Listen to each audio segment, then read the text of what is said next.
ಆಕಾಶವಾಣಿ ಪ್ರದೇಶ ಸಮಾಚಾರ ಓದುತ್ತಿರುವವರು ಚೇತನ್ ಸಿವಿ. ಮುಖ್ಯಾಂಶಗಳು: ವೈದ್ಯಕೀಯ ಕಾಲೇಜುಗಳ ಪ್ರವೇಶಕ್ಕೆ ಸಿಇಟಿ ನಡೆಸಲು ರಾಜ್ಯಗಳಿಗೆ ಅವಕಾಶ ನೀಡುವಂತೆ ಮುಖ್ಯಮಂತ್ರಿ ಸಿದ್ದರಾಮಯ್ಯ ಆಗ್ರಹ. ರಾಜ್ಯದಲ್ಲಿ ನಾಯಕತ್ವ ಬದಲಾವಣೆ ಕುರಿತ ಊಹಾಪೋಹ ತಳ್ಳಿಹಾಕಿದ ಗೃಹ ಸಚಿವ ಡಾ G. Parameshwar.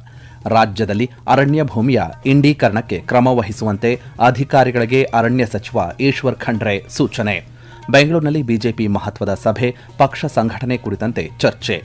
Karnataka public school ಪರಿಕಲ್ಪನೆಯ ಮರುಚಿಂತನೆ ಅಗತ್ಯ, ಸಾಹಿತಿ ಬರಗೂರು ರಾಮಚಂದ್ರಪ್ಪ ಅಭಿಮತ. ವಾರ್ತೆಗಳ ವಿವರ. ವೈದ್ಯಕೀಯ ಕಾಲೇಜುಗಳ ಪ್ರವೇಶಕ್ಕೆ ನಡೆಸುವ ಸಿಇಟಿ ಪರೀಕ್ಷೆಯನ್ನು ನಡೆಸಲು ರಾಜ್ಯಗಳಿಗೆ ಅವಕಾಶ ನೀಡಬೇಕು ಎಂದು ಮುಖ್ಯಮಂತ್ರಿ ಸಿದ್ದರಾಮಯ್ಯ ಕೇಂದ್ರ ಸರ್ಕಾರವನ್ನು ಒತ್ತಾಯಿಸಿದ್ದಾರೆ. ನೀಟ್ ಪರೀಕ್ಷೆಯಲ್ಲಿನ ಅಕ್ರಮಗಳನ್ನು ಖಂಡಿಸಿ ಯುವ ಕಾಂಗ್ರೆಸ್ ಬೆಂಗಳೂರಿನ ಫ್ರೀಡಂ ಪಾರ್ಕ್ನಲ್ಲಿ ಹಮ್ಮಿಕೊಂಡಿದ್ದ ಪ್ರತಿಭಟನೆಯಲ್ಲಿ ಭಾಗಿಯಾದ ಅವರು, ಪ್ರಧಾನಿ ನೀಟ್ ವಿದ್ಯಾರ್ಥಿಗಳ ಕ್ಷಮೆ ಕೋರಬೇಕು ಎಂದು ಆಗ್ರಹಿಸಿದ್ದಾರೆ. ದೇಶದ ಜ್ವಲಂತ ಸಮಸ್ಯೆಗಳ ಬಗ್ಗೆ ಬಿಜೆಪಿಯ ಯಾವ ಸಚಿವರಿಗೂ ತಿಳಿವಳಿಕೆ ಇಲ್ಲ. ದೇಶದ ಭವಿಷ್ಯದ ಕುರಿತು ಬಿಜೆಪಿ ಗಂಭೀರವಾಗಿಲ್ಲ ಎಂದು ಅವರು ದೂರಿದ್ದಾರೆ.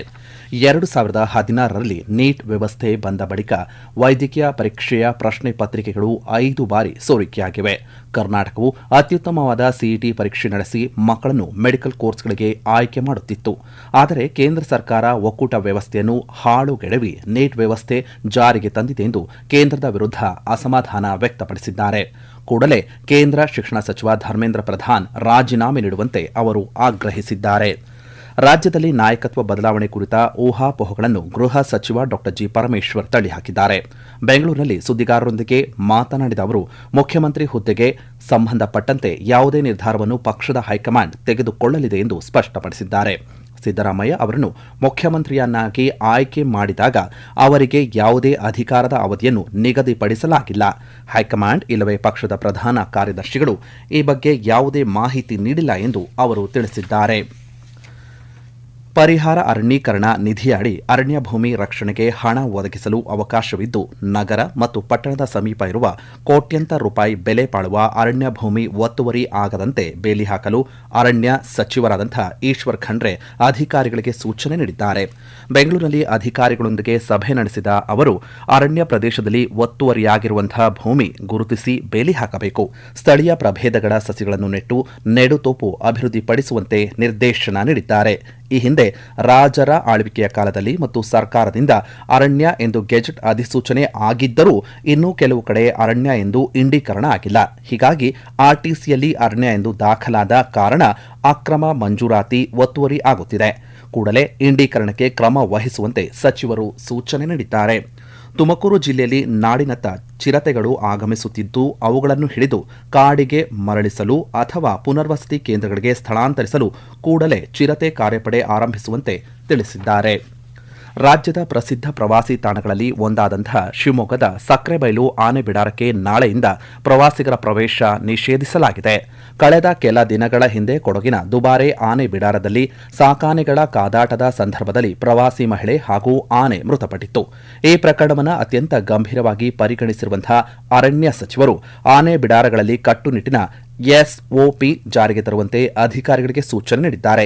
ಈ ಹಿನ್ನೆಲೆಯಲ್ಲಿ ಸಕ್ರೆಬೈಲು ಆನೆ ಬಿಡಾರವನ್ನು ಮುಂದಿನ ಆದೇಶದವರೆಗೆ ಸ್ಥಗಿತಗೊಳಿಸಿ ಪ್ರವಾಸಿಗರಿಗೆ ನಿರ್ಬಂಧ ವಿಧಿಸಲಾಗಿದೆ. ಅರಣ್ಯ ಇಲಾಖೆಯ ಈ ನಿರ್ಧಾರಕ್ಕೆ ಪ್ರವಾಸಿಗರು ಅಸಮಾಧಾನ ವ್ಯಕ್ತಪಡಿಸಿದ್ದು, ದೂರದಿಂದ ಆನೆಗಳನ್ನು ನೋಡಲು ಆಗಮಿಸುವವರಿಗೆ ಅವಕಾಶ ನೀಡಬೇಕು ಎಂದು ಮನವಿ ಮಾಡಿದ್ದಾರೆ. ಶಾಲಾ ಪರೀಕ್ಷಾ ಮತ್ತು ಮೌಲ್ಯ ನಿರ್ಣಯ ಮಂಡಳಿ ದ್ವಿತೀಯ ಪಿಯುಸಿ ಪರೀಕ್ಷೆ 2ರ ಫಲಿತಾಂಶವನ್ನು ಇಂದು ಪ್ರಕಟಿಸಿದ್ದು, ಕಲಾ, ವಾಣಿಜ್ಯ ಮತ್ತು ವಿಜ್ಞಾನ ವಿಭಾಗಗಳಲ್ಲಿ ವಿದ್ಯಾರ್ಥಿಗಳು ಗಮನಾರ್ಹ ಸಾಧನೆ ಮಾಡಿದ್ದಾರೆ ಎಂದು ಶಿಕ್ಷಣ ಸಚಿವ ಮಧು ಬಂಗಾರಪ್ಪ ತಿಳಿಸಿದ್ದಾರೆ. ಸರ್ಕಾರದ ಹಲವು ವಿದ್ಯಾರ್ಥಿ ಸ್ನೇಹಿ ಕ್ರಮಗಳ ಮೂಲಕ ರಾಜ್ಯದ ಒಟ್ಟು ಕ್ರೋಢೀಕೃತ ಫಲಿತಾಂಶವು 92.25ಕ್ಕೆ ಏರಿಕೆಯಾಗಿದೆ ಎಂದು ಪತ್ರಿಕಾ ಪ್ರಕಟಣೆಯ ಮೂಲಕ ಮಾಹಿತಿ ನೀಡಿದ್ದಾರೆ.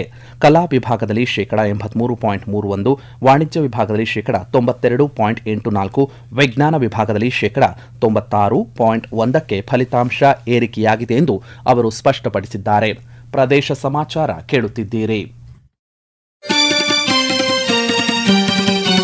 ನಮ್ಮ ಎಲ್ಲಾ ರಾಷ್ಟ್ರೀಯ ವಾರ್ತೆಗಳು ಹಾಗೂ ಪ್ರದೇಶ ಸಮಾಚಾರ ಈಗ ಆಕಾಶವಾಣಿ ನ್ಯೂಸ್ ಕನ್ನಡ ಯೂಟ್ಯೂಬ್ ಚಾನೆಲ್ನಲ್ಲಿ ಲಭ್ಯ. ನಮ್ಮ ಎಕ್ಸ್ ಖಾತೆ ಮತ್ತು ಇನ್ಸ್ಟಾಗ್ರಾಂ ಖಾತೆ ಆಕಾಶವಾಣಿ ನ್ಯೂಸ್ ಕನ್ನಡ.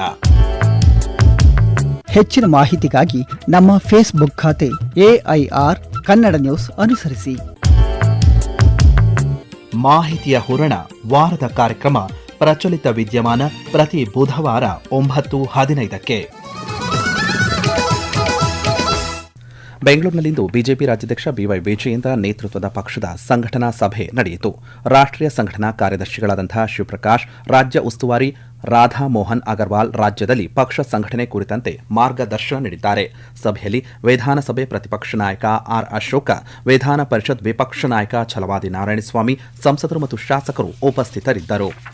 ರಾಜ್ಯ ಸರ್ಕಾರ ಆರಂಭ ಮಾಡುತ್ತಿರುವಂತಹ ಕರ್ನಾಟಕ ಪಬ್ಲಿಕ್ ಸ್ಕೂಲ್ ಪರಿಕಲ್ಪನೆಯ ಪರಿಣಾಮಗಳ ಕುರಿತು ಮರು ಪರಿಶೀಲನೆಯ ಅಗತ್ಯವಿದೆ ಎಂದು ಪ್ರಗತಿಪರ ಲೇಖಕ ನಾಡೋಜ ಬರಗೂರು ರಾಮಚಂದ್ರಪ್ಪ ಅಭಿಪ್ರಾಯಪಟ್ಟಿದ್ದಾರೆ. ಡಾಕ್ಟರ್ ಮನಮೋಹನ್ ಸಿಂಗ್ ಬೆಂಗಳೂರು ನಗರ ವಿಶ್ವವಿದ್ಯಾಲಯ ಆಯೋಜನೆ ಮಾಡಿದಂತಹ ಅನ್ನದ ಭಾಷೆಯಾಗಿ ಕನ್ನಡ ರಾಷ್ಟ್ರೀಯ ವಿಚಾರ ಸಂಕಿರಣ ಉದ್ಘಾಟಿಸಿ ಮಾತನಾಡಿದ ಅವರು, ಈ ಹೊಸ ಯೋಜನೆಯಿಂದ ಸುತ್ತಮುತ್ತಲಿನ ಸರ್ಕಾರಿ ಶಾಲೆಗಳು ಮುಚ್ಚುವ ಗಂಭೀರ ಬಿಕ್ಕಟ್ಟು ಸೃಷ್ಟಿಯಾಗಬಹುದು ಎಂದು ಅಭಿಪ್ರಾಯಪಟ್ಟಿದ್ದಾರೆ. ಮುಂದಿನ 15 ದಿನಗಳ ಒಳಗೆ ಸಂಪುಟ ವಿಸ್ತರಣೆ ಕುರಿತಂತೆ ಸ್ಪಷ್ಟ ಚಿತ್ರಣ ಸಿಗಲಿದೆ ಎಂದು ಆಹಾರ ಹಾಗೂ ಬೆಂಗಳೂರು ಗ್ರಾಮಾಂತರ ಜಿಲ್ಲಾ ಉಸ್ತುವಾರಿ ಸಚಿವ ಕೆಎಚ್ ಮುನಿಯಪ್ಪ ತಿಳಿಸಿದ್ದಾರೆ. ದೇವನಹಳ್ಳಿಯಲ್ಲಿ ಸುದ್ದಿಗಾರರೊಂದಿಗೆ ಮಾತನಾಡಿದ ಅವರು, ಹೈಕಮಾಂಡ್ ತೀರ್ಮಾನಕ್ಕೆ ನಾವೆಲ್ಲರೂ ಬದ್ಧರಾಗಿರುವುದಾಗಿ ತಿಳಿಸಿದ್ದಾರೆ. ತುಮಕೂರಿನಲ್ಲಿ 3ನೇ ವರ್ಷದ ಸಮಾವೇಶ ಯಶಸ್ವಿಯಾಗಿ ನಡೆದಿದ್ದು 5 ಗ್ಯಾರಂಟಿಗಳನ್ನು ಜಾರಿಗೆ ತರುವುದರ ಮೂಲಕ ಸರ್ಕಾರ ಜನರಿಗೆ ಮತ್ತಷ್ಟು ಹತ್ತಿರವಾಗಿದೆ ಎಂದು ಹೇಳಿದ್ದಾರೆ. ದೇಶದಾದ್ಯಂತ ಇಂಧನ ಮತ್ತು ಎಲ್ಪಿಜಿ ಕೊರತೆಯ ಬಗ್ಗೆ ಸಾರ್ವಜನಿಕರು ವದಂತಿಗಳನ್ನು ನಂಬದಂತೆ ಭಾರತದ ಪ್ರಮುಖ ಸರ್ಕಾರಿ ಸ್ವಾಮ್ಯದ ತೈಲ ಮಾರುಕಟ್ಟೆ ಕಂಪನಿಗಳು ಮನವಿ ಮಾಡಿವೆ. ಇಂಧನ ಕೊರತೆಯ ಬಗ್ಗೆ ಸಾಮಾಜಿಕ ಮಾಧ್ಯಮಗಳಲ್ಲಿ ಬರುತ್ತಿರುವಂತಹ ವದಂತಿಗಳನ್ನು ತಳ್ಳಿಹಾಕಿರುವ ಸಂಸ್ಥೆ ಕರ್ನಾಟಕದಲ್ಲಿ ಇಂಧನ ಮತ್ತು ಎಲ್ಪಿಜಿ ಸರಬರಾಜು ಸ್ಥಿರವಾಗಿದೆ ಎಂದು ಸ್ಪಷ್ಟಪಡಿಸಿದೆ. ಕರ್ನಾಟಕ ಸರ್ಕಾರವು ಈವರೆಗೆ 1,874 ಎಲ್ಪಿಜಿ ಸಿಲಿಂಡರ್ಗಳನ್ನು ವಶಪಡಿಸಿಕೊಂಡಿದ್ದು ಪ್ರಕರಣ ದಾಖಲಿಸಿದೆ ಎಂದು ಮಾಹಿತಿ ನೀಡಿದೆ. ಯಾದಗಿರಿ ಜಿಲ್ಲೆಯ ಹತಿಕುಣಿ ಜಲಾಶಯ ವ್ಯಾಪ್ತಿಯ 6 ಗ್ರಾಮಗಳ ಕೃಷಿ ಭೂಮಿಗೆ ಸಮತೋಲನ ನೀರು ಪೂರೈಸುವ ಎಂಕ್ಯಾಡ್ ಯೋಜನೆ ಹಂತ 1ಕ್ಕೆ ಕೇಂದ್ರ ಸರ್ಕಾರ ಅನುಮೋದನೆ ನೀಡಿದೆ ಎಂದು ಭಾರತ ಸರ್ಕಾರದ ಜಲಶಕ್ತಿ ಸಚಿವಾಲಯದ ಹಿರಿಯ ಜಂಟಿ ಆಯುಕ್ತರಾದಂಥ ಜಿಕೆ ಅಂಬಲಿ ತಿಳಿಸಿದ್ದಾರೆ. ರೈತರಿಗೆ ಸಮೃದ್ಧಿಯ ಪಾಠಶಾಲೆ ಜಾಗೃತಿ ಕಾರ್ಯಕ್ರಮ ಉದ್ಘಾಟಿಸಿ ಮಾತನಾಡಿದ ಅವರು, ಕೇಂದ್ರ ಮತ್ತು ರಾಜ್ಯ ಸರ್ಕಾರಗಳ ಸಹಭಾಗಿತ್ವದಲ್ಲಿ 72 ಕೋಟಿ ರೂಪಾಯಿ ವೆಚ್ಚದಲ್ಲಿ ಯೋಜನೆ ಜಾರಿಯಾಗಲಿದ್ದು, ಕೇಂದ್ರ ಸರ್ಕಾರ ಶೇಕಡಾ 60 ಮತ್ತು ರಾಜ್ಯ ಸರ್ಕಾರ ಶೇಕಡಾ 40ರಷ್ಟು ಅನುದಾನ ನೀಡಲಿದೆ ಎಂದು ತಿಳಿಸಿದ್ದಾರೆ. ಬೆಂಗಳೂರು ಗ್ರಾಮಾಂತರ ಜಿಲ್ಲೆಯ ದೊಡ್ಡಬಳ್ಳಾಪುರ ತಾಲೂಕಿನ ಹಾಡೋನಹಳ್ಳಿ ಜಿಲ್ಲಾ ಕೃಷಿ ವಿಜ್ಞಾನ ಕೇಂದ್ರದಲ್ಲಿ ವಿಶ್ವ ಜೇನು ನೊಣಗಳ ದಿನಾಚರಣೆಯನ್ನು ಜನರ ಮತ್ತು ಭೂಮಿಯ ಒಳಿತಿಗಾಗಿ ಜೇನು ನೊಣಗಳು ನಮ್ಮೆಲ್ಲರನ್ನು ಉಳಿಸಿ ಬೆಳೆಸುವ ಸಹಭಾಗಿತ್ವ ಎಂಬ ಧ್ಯೇಯ ವಾಕ್ಯದಡಿ ಆಚರಣೆ ಮಾಡಲಾಯಿತು. ಕೃಷಿ ವಿಜ್ಞಾನ ಕೇಂದ್ರದ ಜೇನು ಕೃಷಿ ವಿಜ್ಞಾನಿ ಡಾಕ್ಟರ್ ಜಿ ಈಶ್ವರಪ್ಪ ಮಾತನಾಡಿ, ಜೇನು ನೊಣಗಳು ಉತ್ತಮ ಪರಾಗಸ್ಪರ್ಶ ಕೀಟಗಳಾಗಿದ್ದು ಅನೇಕ ಆಹಾರ ಮತ್ತು ತೋಟಗಾರಿಕೆ ಬೆಳೆಗಳ ಇಳುವರಿ ಹೆಚ್ಚಿಸುವಲ್ಲಿ ಪ್ರಮುಖ ಪಾತ್ರ ವಹಿಸುತ್ತವೆ ಎಂದು ತಿಳಿಸಿದ್ದಾರೆ. ಇನ್ನು ಸಂಕ್ಷಿಪ್ತ ಸುದ್ದಿಗಳು. ಹಾವೇರಿ ಜಿಲ್ಲೆಯಾದ್ಯಂತ ಮುಂಬರುವ ಮಳೆಗಾಲದ ಸಂದರ್ಭದಲ್ಲಿ ಭಾರೀ ಮಳೆ, ಗಾಳಿ ಹಾಗೂ ಗುಡುಗು ಮಿಂಚು ಸಂಭವಿಸುವ ಸಾಧ್ಯತೆ ಇರುವುದರಿಂದ ಸಾರ್ವಜನಿಕರು ಅಗತ್ಯ ಮುನ್ನೆಚ್ಚರಿಕೆಯ ಕ್ರಮಗಳನ್ನು ಕೈಗೊಳ್ಳಬೇಕು ಎಂದು ಜಿಲ್ಲಾಧಿಕಾರಿ ಡಾಕ್ಟರ್ ವಿಜಯ ಮಹಾಂತೇಶ ದಾನಮ್ಮನವರ ಸೂಚನೆ ನೀಡಿದ್ದಾರೆ. ಯಾದಗಿರಿ ಜಿಲ್ಲೆಯಲ್ಲಿ ನೂತನ ಜಿಲ್ಲಾಧಿಕಾರಿಯಾಗಿ ರಾಹುಲ್ ಪಾಂಡ್ವೆ ತುಕಾರಾಂ ಇಂದು ಅಧಿಕಾರ ಸ್ವೀಕರಿಸಿದ್ದಾರೆ. ವಿಜಯಪುರ ಜಿಲ್ಲೆಯಲ್ಲಿ ಅನಧಿಕೃತವಾಗಿ ಹೋಮ್ ಸ್ಟೇ ನಡೆಸುವವರ ವಿರುದ್ಧ ಕಾನೂನು ಕ್ರಮ ಕೈಗೊಳ್ಳಲಾಗುವುದು ಎಂದು ಜಿಲ್ಲಾಧಿಕಾರಿ ಡಾಕ್ಟರ್ ಆನಂದ್ ಕೆ ಎಚ್ಚರಿಕೆ ನೀಡಿದ್ದಾರೆ.